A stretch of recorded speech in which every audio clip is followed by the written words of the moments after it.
Les amis, bienvenue, bonjour à tous, très content de vous retrouver pour cette nouvelle vidéo où on va faire la preview complète du Racing 92 et il y a beaucoup de choses à dire, alors on va pas trop perdre de temps, mais avant ça déjà je voulais vous remercier à tous, je voulais vous remercier d'attendre avec moi la reprise du top 14, je me suis lancé dans ce truc assez fou de faire une vidéo pour chaque club en analysant les recrues, en jugeant si l'effectif s'était amélioré ou pas, et vous êtes là.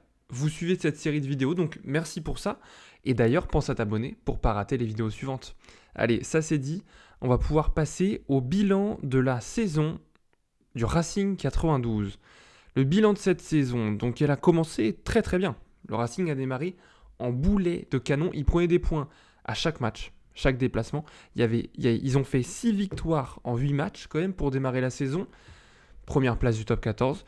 Tout roulait pour le Racing de Lancaster qui était fraîchement arrivé, sauf que ça n'a pas duré. La machine s'est enrayée et à coupure du tour à destination, n'a rien arrangé. Incapable de performer sans ses leaders, hein. Là on voit Nolan Le Garec qui nous offre cette petite chistera, vous vous en souvenez sûrement. Donc incapable de performer sans les Le Garec, Woki, Ficou, le club s'est écroulé, encaissant même une série de 5 défaites consécutives qui auraient pu les priver de top 6. D'ailleurs, ils s'en sortent quand même in extremis à la dernière minute du dernier match de la saison à La Rochelle et restent devant Castres à la différence de points terrain. Je vous mets le classement sous les yeux. Voilà, 6ème, 62 points, égalité de points avec Castres. Ça se joue vraiment au point terrain. Mais cette qualif, arrachée à l'extérieur, n'a eu aucun effet. Pas de rebond. La semaine suivante, le Racing s'est incliné logiquement en barrage à Chabandelmas, 31-17, avec cet essai de Madoche Tamboué, tout simplement. Lors de ce match, il manquait la star, la révélation, la satisfaction de la saison. S'il devait y en avoir qu'une, ce serait Nolan Le Garec, évidemment. C'est simple, son équipe n'était plus la même sans lui. Il a explosé cette saison et il a confirmé toutes les attentes qu'on avait sur lui. Voilà, la saison de la confirmation, la saison de l'explosion pour Nolan Le Garec. Maintenant, que dire ? Regardez, jetez un œil un petit peu, on a regardé le classement général, mais regardez le classement à domicile. Le Racing est 12e, une équipe qui termine dans le top 6, qui est 12e du classement à domicile avec 4 défaites. 4 défaites dans son stade, je ne sais même pas si c'est déjà arrivé en fait. Voilà, je pense que les délocalisations au Havre, ils sont certainement pour quelque chose. Voilà. Maintenant, s'il faut continuer dans les déceptions individuelles, comment ne pas parler de Sia Colissi, incroyable avec l'Afrique du Sud. Il remporte la Coupe du Monde 2023, même si ça fait mal de le dire. Et voilà. Sous le maillot du Racing, dès qu'il a mis le pied en top 14, il est devenu inexistant, fantomatique. Franchement, ce recrutement, on est obligé de dire qu'il est très très décevant. Et voilà, dernier point négatif. Malheureusement, c'est pas de sa faute, lui. Mais Joshua Tuisova, d'abord, il était endeuillé par la perte de son fils, je crois, au moment de la Coupe du Monde. Et puis ensuite, blessé jusqu'en avril, il a joué 5 petits matchs. Je pense qu'on va pouvoir le compter parmi les recrues de l'été. Et d'ailleurs, justement, on va parler de ces recrues. Dans la thune, c'est le moment. Le moment est bien choisi. Après avoir parlé de Joshua Tuisova, regardons un petit peu les arrivées et les départs, surtout du côté du Racing. Donc, 2 piliers qui s'en vont. Nyakane et Gomessa. Ça fait de la place à l'international français Demba Bamba, qui est le premier gros coup de ce recrutement. En plus, il n'est plus vraiment dans les plans de Galtier en ce moment, donc il devrait être dispo pendant les périodes de doublon. Ça, c'est vraiment bénéf pour Lancaster. Mais tiens, qu'est-ce qu'on voit ? Un certain Lucho Sordoni. Pourquoi je vous en parle dès maintenant de l'Argentin ? Et tout simplement parce que, malheureusement, Demba Bamba a été victime d'une rupture des ligaments croisés lors de la tournée du 15 de France en Argentine cet été, je ne sais pas si vous en souvenez, et donc il sera forcément absent pendant de longs mois. Le Racing 92 a donc pris la décision de recruter un joker médical et c'est Lucho Sordoni. Donc, pardon, je vous ai montré la compo, vous n'avez pas eu le temps d'être spoil. Donc Lucho Sordoni arrive un petit peu en joker de Demba Bamba, c'est pas un petit peu, c'est carrément. Ensuite, donc, il revient début 2025, Demba Bamba. Le talonneur Narizia s'en va à Oyonnax. Je trouve que c'est pas une énorme perte. Honnêtement, j'étais pas très fan de ce joueur. Je trouvais qu'il pêchait dans les fondamentaux du poste de talonneur, mêlée, touche. Pour le remplacer, on a 2 noms intéressants, Diego Escobar, qu'on a découvert à la Coupe du Monde avec le Chili, et le jeune Robin Couli, talonneur espoir de Clermont. Donc 2 joyaux à polir, encore très jeune, faudra être patient, mais j'aime bien cette idée-là. Franchement, ça me plaît.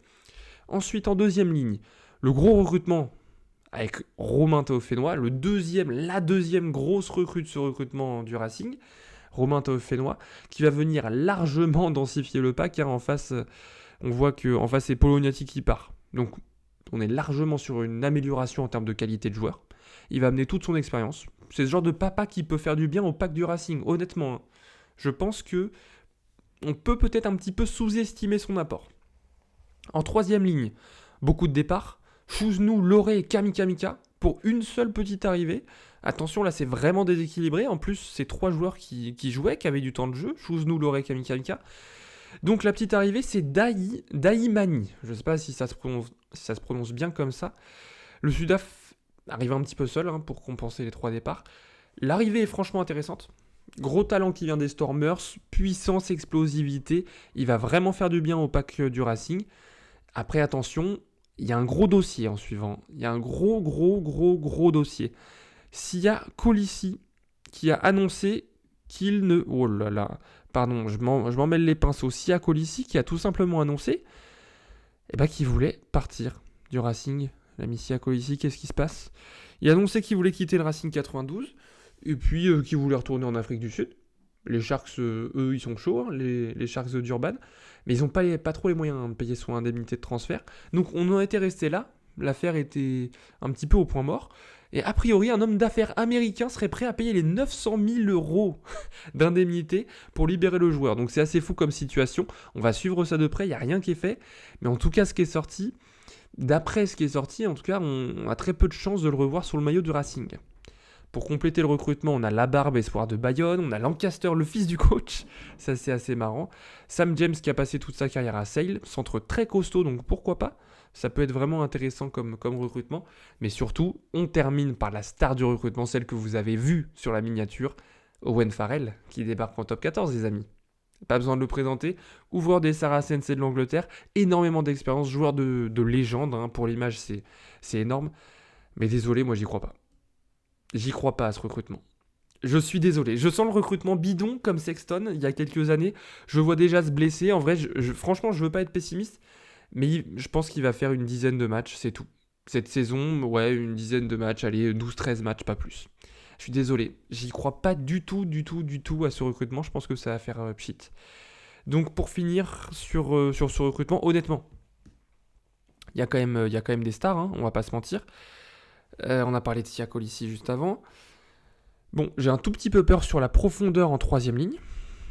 Tout petit peu peur. Maintenant, en fait, il va falloir voir pour le dossier Colissi ce qui se passe. Bon, je sais que Woki et Palu peuvent descendre en troisième ligne. Ils sont listés deuxième, mais voilà, à voir si Colissi part, on l'a dit. Puis, ils pourront certainement recruter un joker à ce moment-là. Donc, il faudra voir tout ça. On va passer à la compo, les amis. On va passer à la compo, vous en avez l'habitude. Les avants, les 3/4. Vous le voyez en vert toujours, les joueurs qui sont non-gifs.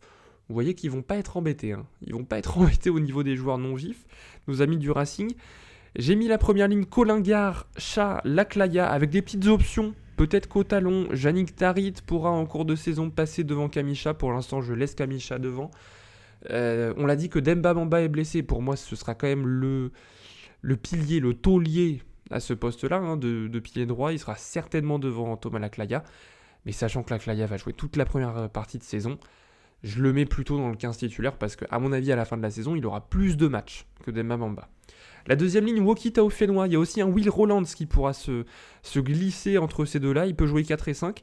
Mais j'aimerais bien voir les deux Français titulaires en deuxième ligne. Ensuite, on a Diallo, Joseph et Daïmani, justement, qui arrivent en troisième ligne. J'aime beaucoup cette troisième ligne. Il y a aussi Bodon qui pouvait prétendre à être titulaire dans ce 15 de départ. Colissi, est-ce qu'il va revenir ou pas? Mais j'ai fait le choix de ne pas le mettre dans la compo, évidemment. Honnêtement, j'aime bien ce pack. C'est assez mobile, il y a aussi du poids, je le trouve assez polyvalent. J'aime bien ce pack, franchement. À la charnière, on a Logar et Farrell. Combien de fois est-ce qu'ils vont pouvoir être titularisés, alignés ensemble? Ça, c'est la grande question pour cette saison. La paire de sang de Ficou Tuisova, celle-là, on a vraiment envie de l'avoir en action parce que Tuisova n'a joué que 5 petits matchs la saison passée. Et le triangle arrière, Vinaya Abossi, Arundel sur les ailes et Max Spring, j'allais dire Tom, non, Max Spring à l'arrière. Bah moi, franchement, ça me plaît vraiment. je trouve qu'il y a de quoi faire. Cette compo elle est très plaisante, sur le papier ça peut aller loin. Après c'est comme d'habitude, il faut que ça fonctionne sur le terrain quoi. Donc voilà, maintenant on va parler de mon petit joueur à suivre. Vous savez, j'ai changé un petit peu cette rubrique du Factor X. J'ai fait le choix de plutôt mettre un joueur à suivre sur la saison. Donc c'est plus un joueur bling bling, tu vois. C'est plus forcément un Fidjien qui va faire sauter les supporters. Voilà, c'est possiblement plutôt un petit jeune, un mec qu'on regarde pas forcément quand on regarde l'effectif du Racing. Et j'ai choisi Yannick Tarrit. Voilà. Yannick Tarrit, c'est un joueur que j'aime beaucoup. Talonneur au profil atypique qui ressemble un petit peu à Peato Movaca. Ultra mobile, je trouve très propre, alors qu'il est encore en apprentissage. Il est jeune, je crois qu'il a 25 ans. Il a joué cet été contre l'Uruguay avec France Développement, ça veut dire qu'il est possiblement dans les plans. Et j'ai envie qu'il passe devant Kamicha cette saison, comme j'ai dit dans la compo. Je trouve qu'il en a les moyens, je pense qu'il en est vraiment capable. Il est sur une pente ascendante, il fait que de progresser, Yannick Tarrit. Voilà, qu'il est beau. En plus de ça, il est beau. Qu'est-ce que vous voulez que je vous dise? Donc voilà, il a vraiment le potentiel pour être peut-être même 3e talonneur dans la hiérarchie en France devant Bourgarit. Il faudrait vraiment qu'il fasse une saison énorme pour ça. Ça paraît gros, mais j'ai vraiment beaucoup d'espoir en ce gars. Donc c'est vraiment mon joueur à suivre. Voilà, dites-moi un petit peu en commentaire quel est votre joueur à suivre. Et on va terminer par mon prono.